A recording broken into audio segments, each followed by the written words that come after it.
The stars looked different from the observation deck of the U.S. horizon. Jack Bennett stood with his hands clasped behind his back, watching the approaching Krell warships. Their vessels resembled giant metal scorpions, elegant yet menacing against the blackness of space. "How do I look?" Jack asked, adjusting his formal diplomatic uniform. Susan Reed, his second-in-command, gave him a reassuring smile. "Like someone who's made first contact with 3 other species without starting a war. You'll be fine." Jack wasn't so sure. The Krell had a reputation throughout the galaxy. Warriors, conquerors, collectors of strength. They measured civilizations by their military might alone. "Remember," Susan said, "they requested this meeting. That means something." The shuttle bay doors opened with a hydraulic hiss. 6 Krell warriors marched out in perfect formation. They stood nearly 7 feet tall, with mottled gray-green skin and muscles that seemed carved from stone. Their leader, Commander Vrax, stepped forward. His eyes, 3 of them, scanned Jack from head to toe. "This is who speaks for Earth." Vrax's translator produced perfect English, but couldn't hide the dismissive tone. "We expected someone larger."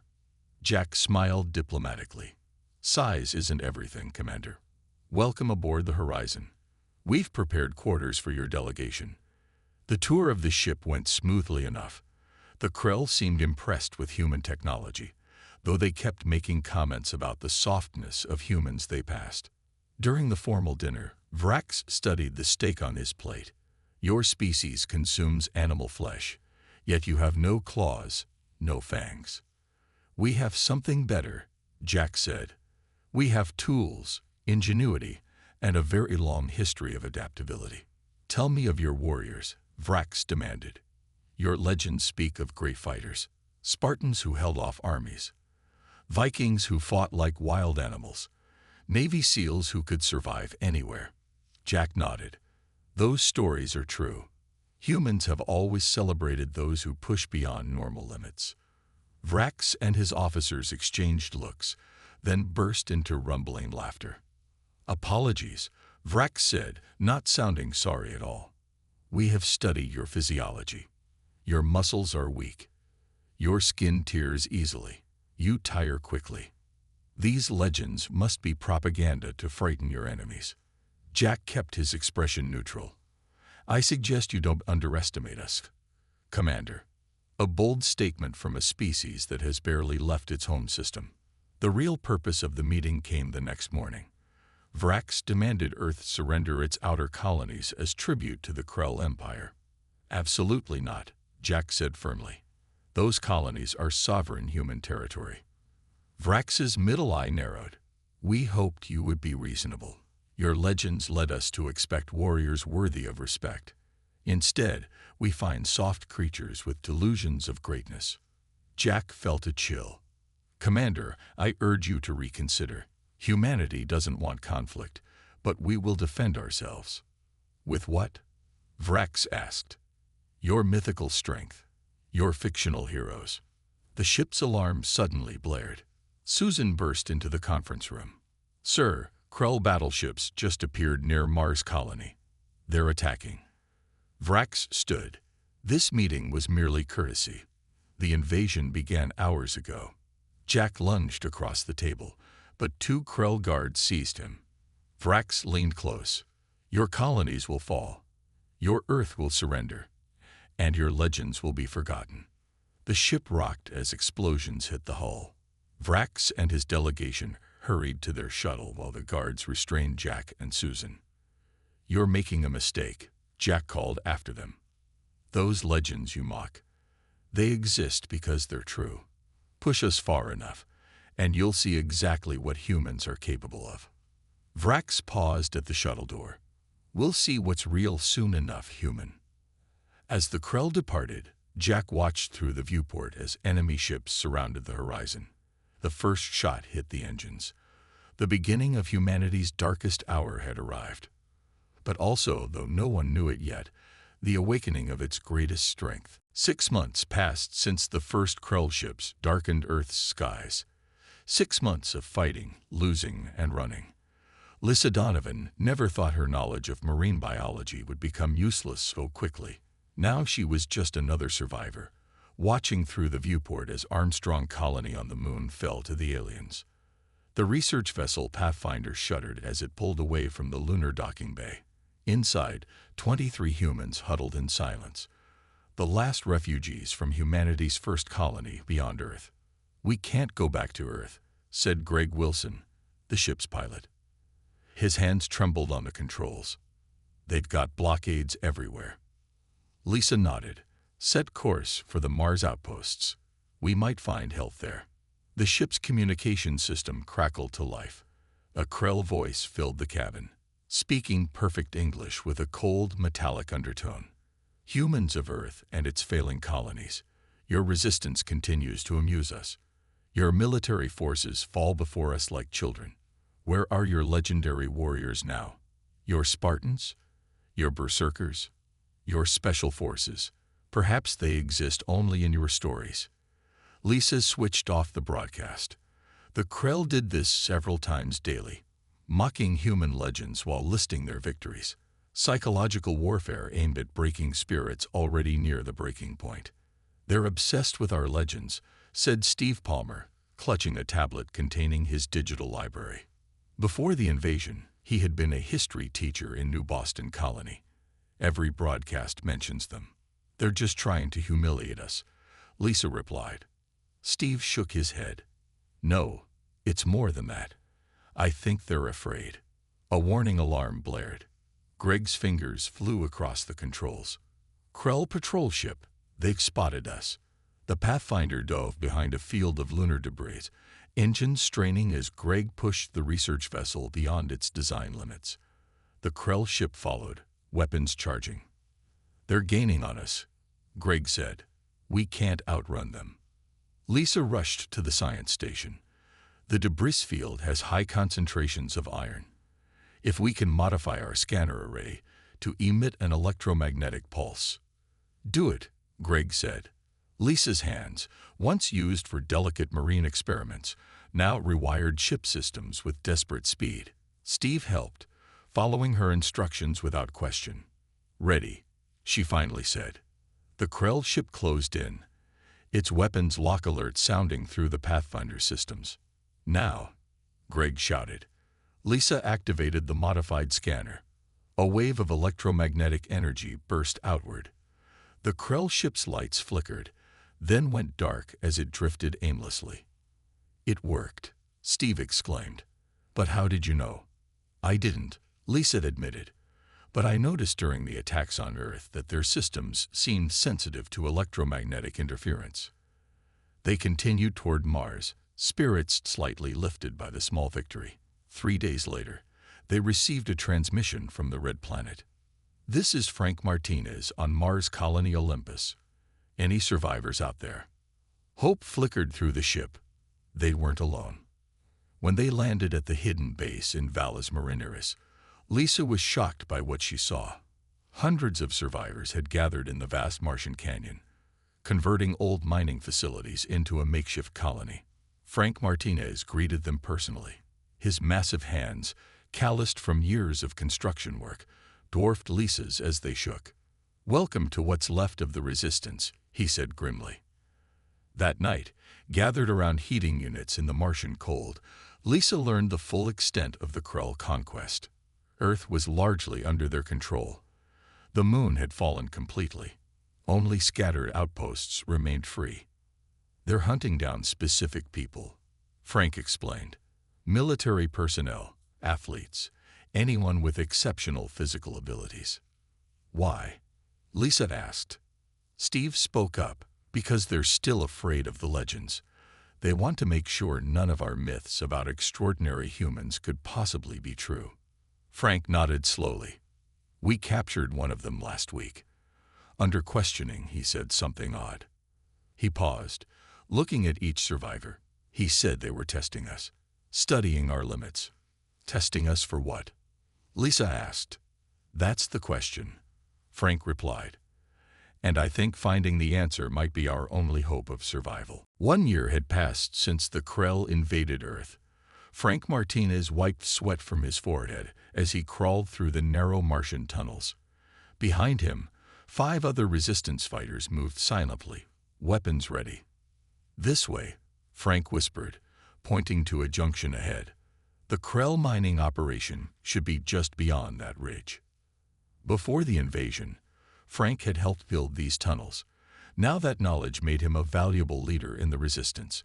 His team placed explosives at key structural points, while Frank kept watch. 2 minutes, said Karen, the explosives expert. Her fingers worked quickly, setting timers. The plan was simple: destroy the Krell mining facility where they extracted rare minerals used in their weapons. Small victories were all they had now. A noise echoed down the tunnel. Frank raised his hand, signaling everyone to freeze. Heavy footsteps approached. The unmistakable sound of Krell patrol boots. "Hide," Frank mouthed, pointing to a maintenance alcove.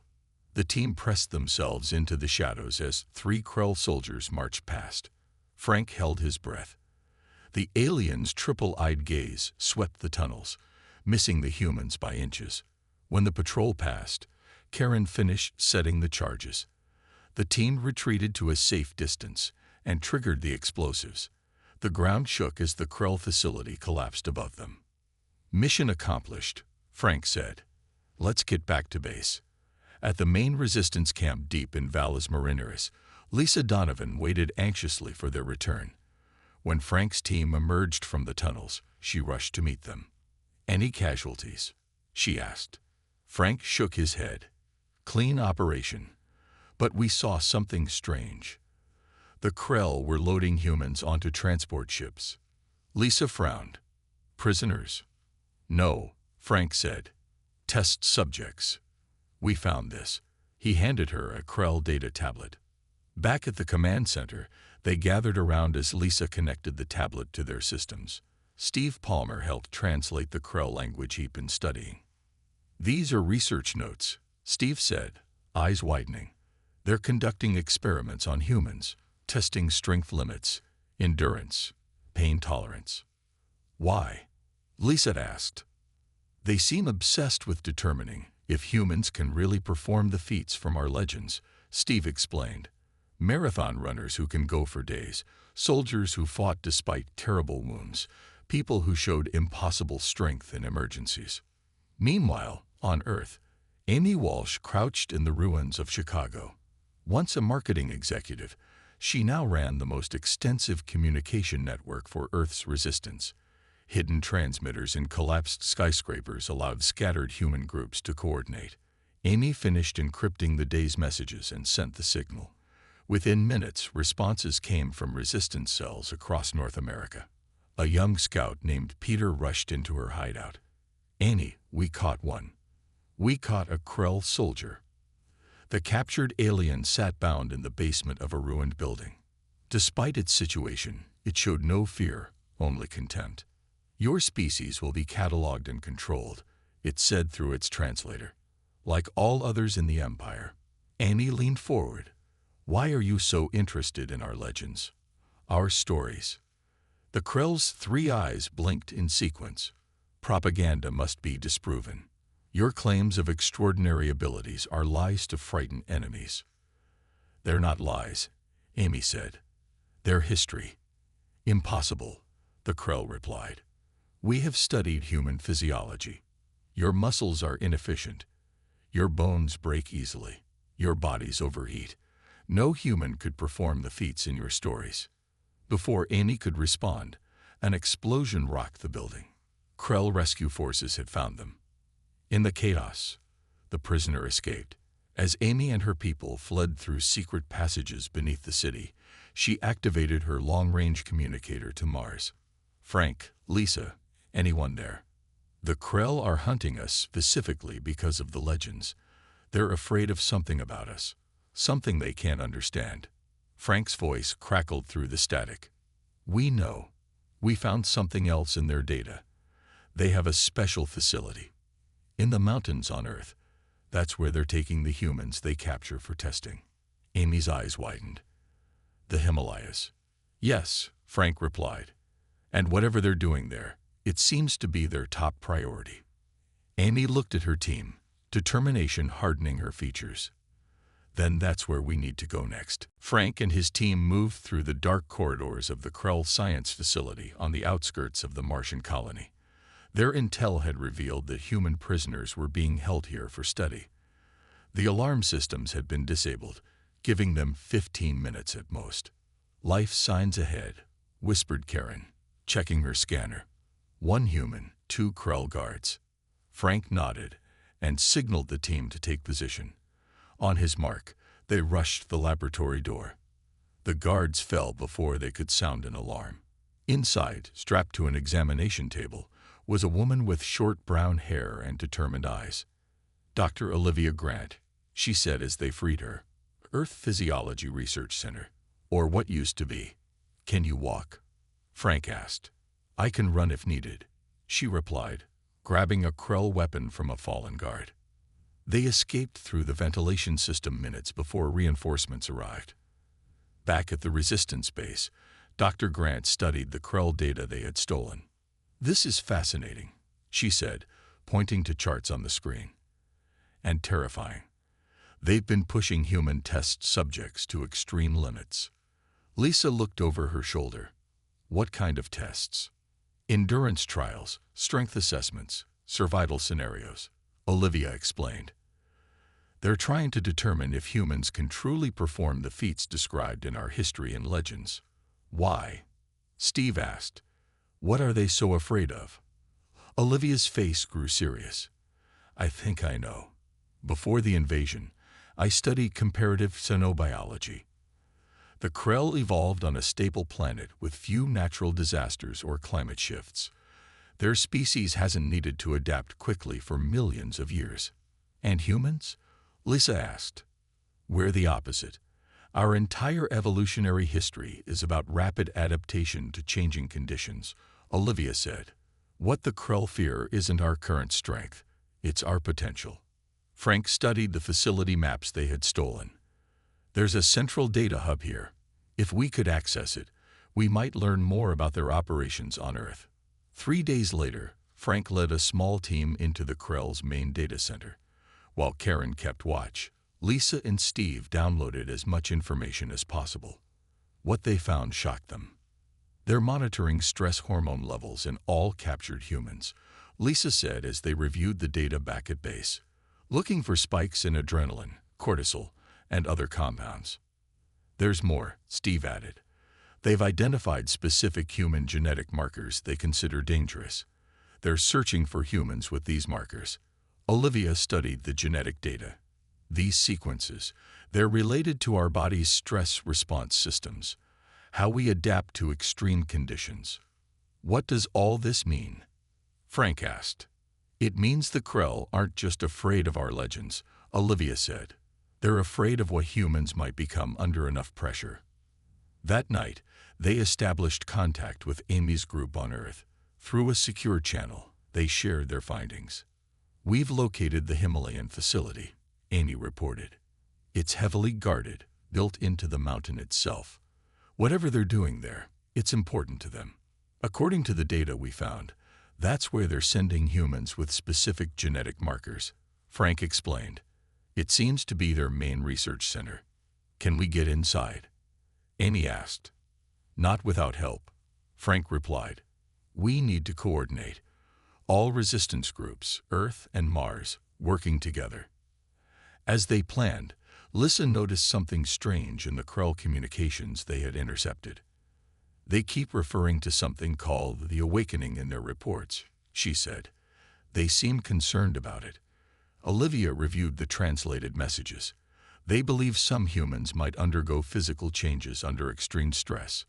They're both studying and trying to prevent it." "Is that possible?" Steve asked. "Can humans really change like that?" Olivia looked thoughtful.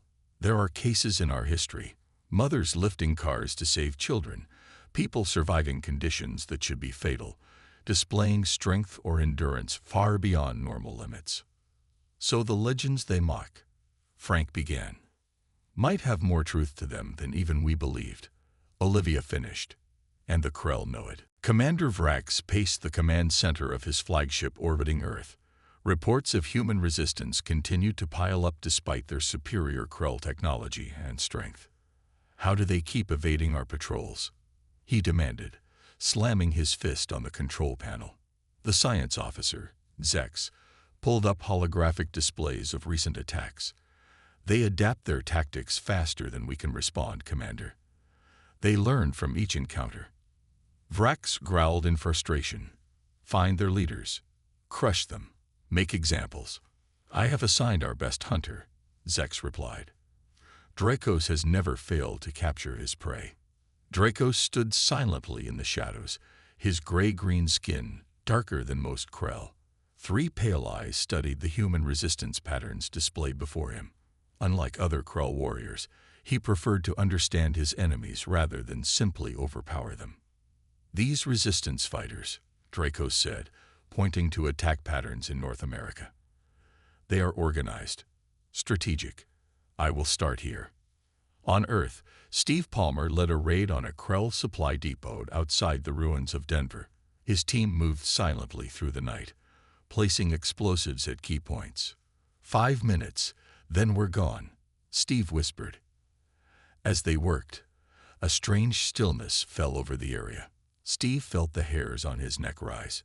Too quiet. He signaled the team to fall back, but it was too late. Krell drop pods crashed down around them, releasing elite hunters led by Dracos himself. The team scattered, but Dracos moved with unexpected speed, cutting off Steve's escape route. Their eyes met across the battlefield. For a moment, Steve thought he saw something like curiosity in the alien's triple gaze. Then pain exploded in his shoulder as a stun round hit him. Darkness followed. Steve woke strapped to an interrogation chair. Dracos sat across from him, studying him with unnerving patience. "You led 7 successful attacks against Krell forces," Dracos said. "How does one soft human accomplish this?" Steve said nothing.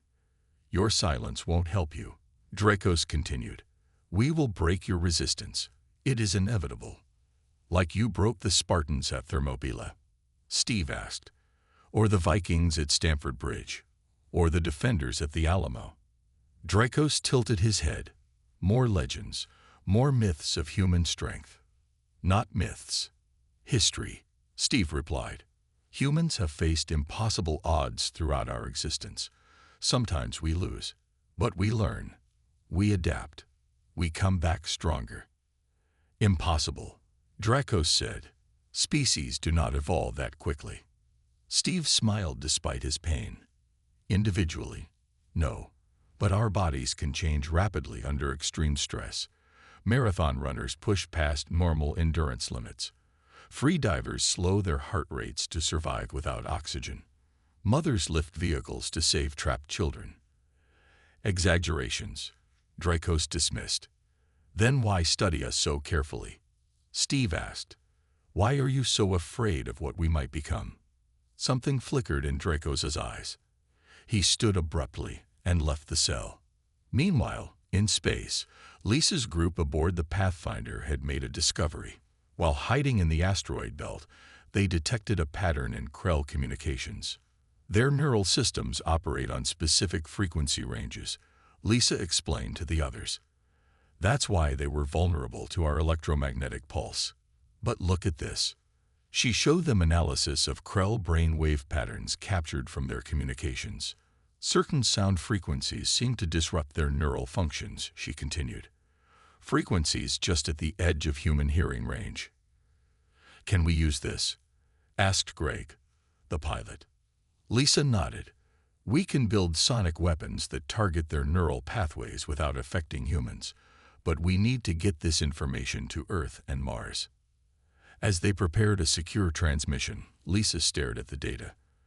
The Krell's evolutionary path had given them strength but made them vulnerable in ways humans were not. Perhaps that was what they truly feared, not just human legends, but the fundamental difference in how humans adapted to threats. The Resistance now had a weapon. The question was whether they could use it before the Krell completed their research in the Himalayan facility, research that might determine the fate of both species. High in the Himalayan mountains, Paul Clark stared at the ceiling of his cell. The former office worker from Seattle had been captured 3 months ago during a routine supply run. Now he was just Subject 37 in the Krell Research Facility. Every day followed the same pattern. Tests in the morning, physical stress trials in the afternoon, medical scans in the evening. The Krell scientists poked and prodded, measuring every aspect of his physical responses. Today's test was cold endurance. Paul stood in a chamber where the temperature dropped lower and lower. His body shivered violently as frost formed on his eyelashes. Most humans would have collapsed by now, but something strange had been happening to Paul over the weeks of testing. Instead of growing weaker, he was getting stronger. The lead Krell scientist, Zex, watched through the observation window. His 3 eyes narrowed as he noted Paul's core temperature. It had dropped dangerously low, yet the human remained standing, conscious. "Impossible," Zex muttered. His cells should be dying. But inside Paul's body, changes were occurring. His metabolism had shifted, burning fat reserves in new ways. Blood vessels near his skin contracted while deeper systems adapted to preserve his core functions. When they finally pulled him from the chamber, Paul noticed something odd. The Krell guards kept their distance, watching him with what seemed like caution, maybe even fear. Later that night, as Paul lay on his cot pretending to sleep, he overheard 2 scientists talking outside his cell. "Subject 37 shows the markers we've been monitoring," one said. "His stress adaptation is accelerating." "The commander must be informed," replied the other. "This confirms the danger of prolonged human testing. They don't weaken, they transform." Paul's mind raced. Transform. Was that why he could now endure cold that would have killed him months ago? Why his muscles seemed denser, his reactions faster? The next morning, instead of the usual tests, Paul was taken to a new chamber. 5 other human captives were already there, strapped to monitoring stations. Paul recognized the woman beside him, Alina Wright, a nurse who had been captured before him. "What's happening to us?" Alina whispered as the guards left. "I think they're afraid of us," Paul replied. "Of what we're becoming?" Alina nodded. "I can hear them now. Their footsteps, their breathing, even from corridors away. My senses keep getting sharper." "Tomorrow they're moving us to the lower labs," said another prisoner, a young man named Ben. "I heard the guards talking. They're going to dissect one of us." Paul looked at the restraints holding him to the bed. Before, they would have been impossible to break. But now, he could feel strange new strength in his muscles. "We need to get out," Paul said quietly. Tonight, when the facility lights dimmed for the night cycle, Paul tensed his arms against the restraints. Pain shot through his muscles as he pushed beyond normal human limits. The metal groaned, then snapped. He quickly freed the others. The guards changed shifts in 3 minutes. Ben said, his hearing now as enhanced as Alina's, "We'll have a short window." When the moment came, they moved. Paul was shocked at how his body responded. Faster, stronger, more coordinated than he'd ever been. They took down 2 surprised guards without raising an alarm. As they navigated the complex corridors, alarms suddenly blared. Emergency doors began closing throughout the facility. "This way," Alina called, her enhanced senses guiding them through the maze of hallways. They reached a maintenance shaft that led outside, but more guards appeared, blocking their path. Paul stepped forward, feeling a strange calm despite the danger. The first guard fired a stun round. Paul dodged with inhuman speed, then crossed the distance between them faster than seemed possible. With one strike, he sent the guard flying across the room. The other prisoners moved with similar enhanced abilities, overwhelming the remaining guards through sheer speed and strength. As they escaped into the snowy mountainside, Paul looked back at the facility, understanding finally dawning. "The legends," he whispered. "The stories of humans performing impossible feats under extreme stress. They're not myths. They're what we become when pushed too far. Paul and the escaped test subjects stumbled through the snowy mountains, their breath-forming clouds in the freezing air. Despite the harsh conditions, they moved with surprising speed and endurance. The changes to their bodies continued to surprise them. "We need to find shelter," Alina said, her enhanced senses scanning the landscape. "There's a cave system half a mile east." As they settled in the cave, Paul examined his hands in the dim light. The muscles seemed denser, the veins more prominent. When he pressed his fingers against the stone wall, small cracks formed. "What did they do to us?" Ben asked, watching Paul. "I don't think they did this," Paul replied. "I think they just pushed us until our bodies started changing on their own." A sound outside the cave made them freeze. Alina signaled for silence, her head tilted as she listened with her enhanced hearing. "Humans," she whispered, moving quietly. "Armed." They prepared to defend themselves, but the newcomers called out first. "We're resistance." "Don't shoot." A woman's voice echoed through the cave entrance. Amy Walsh entered cautiously, followed by 5 resistance fighters. She stared in amazement at the escaped captives. "You're the ones from the facility," she said. "We've been planning your rescue for weeks." "You're a bit late," Paul said with a smile. "We rescued ourselves." Back at the resistance hideout in an abandoned mountain village, Dr. Olivia Grant examined the escaped test subjects. Frank's team had arrived from Mars 2 days earlier, bringing Lisa and the others with them. Now they all watched as Olivia studied the medical scans. "It's remarkable," Olivia said. "Your muscle density has increased by 40%. Bone strength is up. Even your neural pathways have changed, processing information faster. Can you reverse it?" Alina asked. Olivia shook her head. "I don't think so, and I'm not sure we should try. These changes might be our best hope against the Krell." Lisa showed them the data from her space discoveries. "We found a vulnerability. Krell neural systems are sensitive to specific sound frequencies. We've been developing sonic weapons that could disable them without harming humans. And now we have people who might be strong enough to use that advantage," Frank added, looking at Paul and the others. As they developed their plan, a resistance scout rushed in with news. "Krell forces are massing. They've tracked the escaped subjects here. At least 3 battalions heading our way." Frank turned to the group. "How soon can those sonic weapons be ready?" "We have prototypes," Lisa said, "but we need time to produce enough for a full assault." "Time is something we don't have," Amy replied. "But we do have them." She nodded toward Paul and the other changed humans. Meanwhile, on his flagship, Commander Vrax received Dracos' report with growing anger. 6 test subjects escaped, and they killed elite guards with their bare hands. Vrax slammed his fist on the console. "This is what I feared. The human legends are becoming reality." "There's more," Dracos said. "Our scientists confirm that extreme stress is triggering dormant genetic adaptations in some humans. The more we push them, the stronger they become. Then we will eliminate them all," Vrax declared, "starting with these escaped specimens." Dracos hesitated. "Commander, I've studied human history as part of my hunt. Throughout their past, when humans are pushed to extinction, they fight back hardest. Perhaps we should." "You question my orders." Vrax's 3 eyes narrowed dangerously. "No, Commander," Dracos replied. "But I suggest caution. These awakened humans are not like the others." As Vrax prepared his forces for the assault, the Resistance finalized their desperate plan.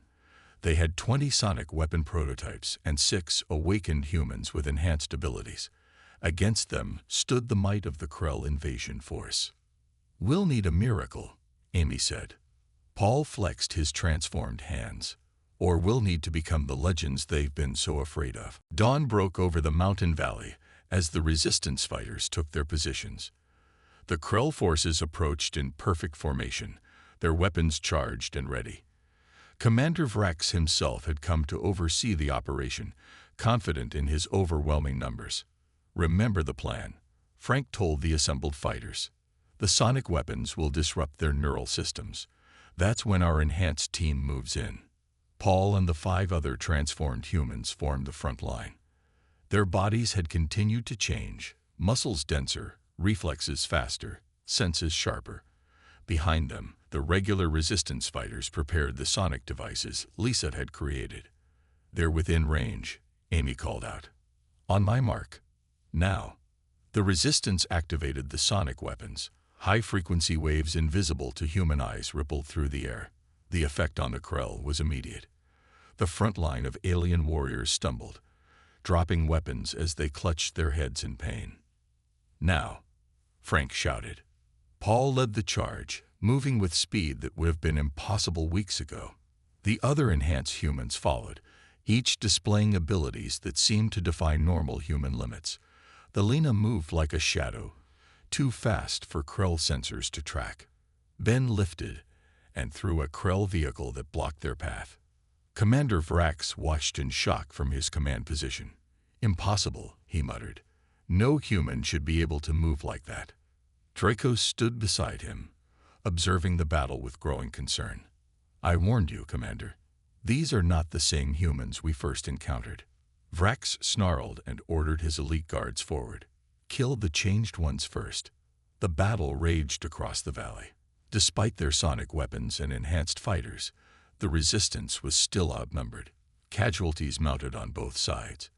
Paul fought his way toward the Krell command position, determined to end the invasion once and for all. A massive Krell warrior stepped into his path. Dracos himself, armed with an energy blade. "I studied your legends," Dracos said as they circled each other. "Your Achilles, your Hercules, your Olympic champions. I thought they were myths." Paul launched himself forward with inhuman speed. You should have believed them. Their battle was like nothing the watching Krell had ever seen. Paul moved faster than their eyes could follow, his strength matching the alien warrior blow for blow. But Dracos was the Krell's greatest hunter for a reason. His blade caught Paul across the chest, opening a deep wound. Pain shot through Paul's body, but instead of weakening him, it triggered something new. His vision sharpened further. Time seemed to slow around him.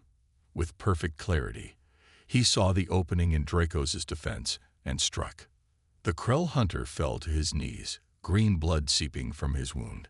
He looked up at Paul with something like wonder in his 3 eyes.